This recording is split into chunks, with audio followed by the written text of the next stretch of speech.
Here's the definition of an impossible task. Canada's new fentanyl czar, Kevin Brosseau, on day one of the job. We should be focused on eliminating the scourge that is fentanyl in this country and in the United States. When the official position of the Canadian government has so far been less than 1% of the fentanyl that comes into the United States comes from Canada, so we're not a problem. Which leads to uncomfortable moments like this. My question to you is that we know that Canada already represents less than 1% of the fentanyl going into the United States. Do you think we can realistically get that number to zero?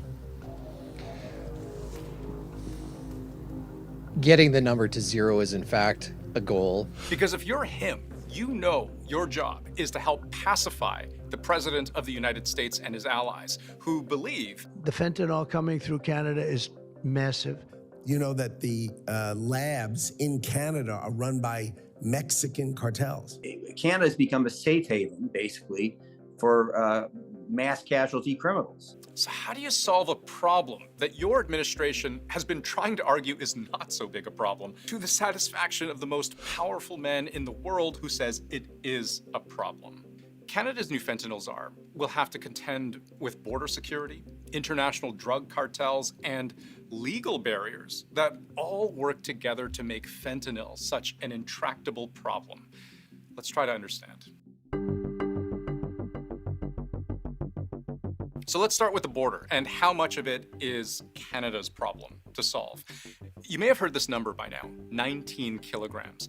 That's how much fentanyl U.S. border agents intercepted crossing from Canada into the U.S. last year. But that's just a tiny fraction of 9,600 kilograms, which is what those agents seized at the U.S.-Mexico border. Those numbers have been the central and maybe only official data points Canada has to try to convince Americans this country isn't the main problem. And here's the thing I never see mentioned. I think the big thing is a general lack of understanding of which direction border security works in, and kind of an implication in a lot of what we do that it's Canada's responsibility to keep things out of the US. And that's not really how borders work, and that it's our job to keep things out of the United States.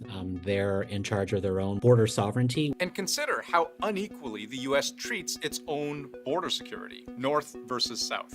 In 2020, for example, nearly 17,000 US border agents were assigned to the Mexico border. Up at the Canadian border, just over 2,000 US agents. And Trump's allies know this. You got a lot fewer resources up here in Border Patrol agents, so they're overwhelmed. We don't really know what's going on at that border very well. We just don't have the inspection regime like we do with Mexico. But the US also sees Canada as bearing responsibility regardless. Canada is a potential transit point, a shipping hub, where the chemicals used to make fentanyl can and do enter. There are also vulnerabilities in the overall postal system, of which Canada is a part, and which matters when you consider how fentanyl actually travels.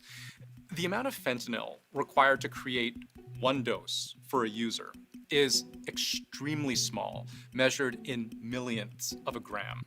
Now, that's not an easy number to understand, so consider this thought experiment from the excellent Lisa Johnson at CBC Vancouver. Imagine you've got a 400 milligram pill, which is pretty standard.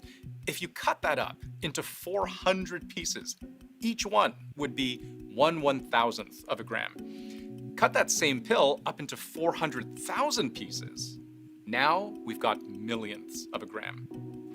It's basically a grain of sand. So meaningful quantities of fentanyl can simply get nailed. And Canadian law enforcement has acknowledged this happens frequently. We had a 22 investigation where a number of U.S. servicemen had died from overdose of fentanyl that was shipped from Vancouver through the dark web. They found packaging allegedly linking the fentanyl to Canada One and believe the drugs were shipped from this country to the petty officers in Georgia. So there are online retailers that are shipping small quantities of fentanyl. The dark web provides added challenges in terms of identification, attribution, et cetera, et cetera. All of that would make it really hard for Canada's new fentanyl czar to know even what the scope of the Canadian problem actually is. Now, nobody, including the Trump administration, thinks it's anywhere close to the scale of Mexico, but they do believe the Canadian situation is about to get much worse. It's the emerging situation in Canada that's got us all alarmed, that it's about to become an explosive drug center for production and distribution. Fentanyl has been circulating in Canada for more than a decade now. For years, it was mostly being imported from China, but now groups aren't just importing it, they're making it here. We've certainly seen an increase over the years of the number of labs and the amount of production. The number of Canadian crime groups making synthetic drugs almost doubled between 2023 and 2024. And in the past 6 months alone, Canadian law enforcement has shut down multiple so-called fentanyl super labs across the country. The most dramatic one being just a few months ago in a tiny rural town in BC.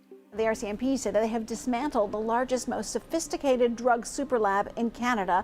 At that lab, police seized 54 kilos of fentanyl, which is enough for tens of millions of doses. And that's just the stuff that was ready, waiting to be shipped out.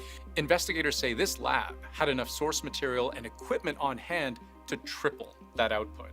The machinery and the tools that they were using, they're all professional grade, ranging from hundreds of thousands of dollars per equipment to millions. So we're talking stuff like these big green chemical reactors where drugs are synthesized. And this contraption, not something police believe is actually used at all in the manufacturing of illicit drugs. They say it looks more experimental, something you'd be more likely to find in an R&D lab. That's illicit drug research. They seem to be trying to come up with new ways of producing it. We haven't seen labs like this in the United States. The fact that we're seeing it in Canada is a sign that you got a cancer up in Canada related to drug trafficking and money laundering. And it's here where we can start to understand why the Trump administration is so concerned about Canada's fentanyl issue, because these aren't just basement operations. And according to the RCMP, those involved come from as far away as China, Mexico, and Iran. These are transnational organized crime groups involved in the production and distribution of these drugs. When you take one network like the cartels and then you attach them or bolt them on to a Chinese network or an Iranian-based network, the threat that they pose is multiplied, double, triple, tenfold. And yet, even still, there is yet another level of complexity Canada's new fentanyl czar will have to contend with, and that is the friction between how the US legal system handles drug crime and how Canada's legal system handles drug crime. Certainly, the United States have long criticized enforcement in Canada, drug enforcement, organized crime enforcement. I mean, long before Trump, every American administration has pressured Canada to adopt American laws. Canada's extremely well known around the world as being one of the more advantageous places for the production of synthetic drugs because of the low risk. And this is a complicated area to wade into, but I'll just give you one example of this. In Canada, if the RCMP gets wind of a potential drug lab nearby, they need a warrant before they can wiretap anyone that they think is involved. That's the same as the US. But unlike in the US, they need to prove to a judge that they've tried other investigative techniques first and that they've all failed, which can take a while. But let's say they are able to get that warrant. Then, under Canadian law, they are required within 90 days to notify in writing the person who was the object of the interception, which bears repeating in plain English. If we target like a phone number or an email of a trafficker in Canada as part of a transnational US or European partner investigation, you have to tell that person that they're being targeted. That's crazy.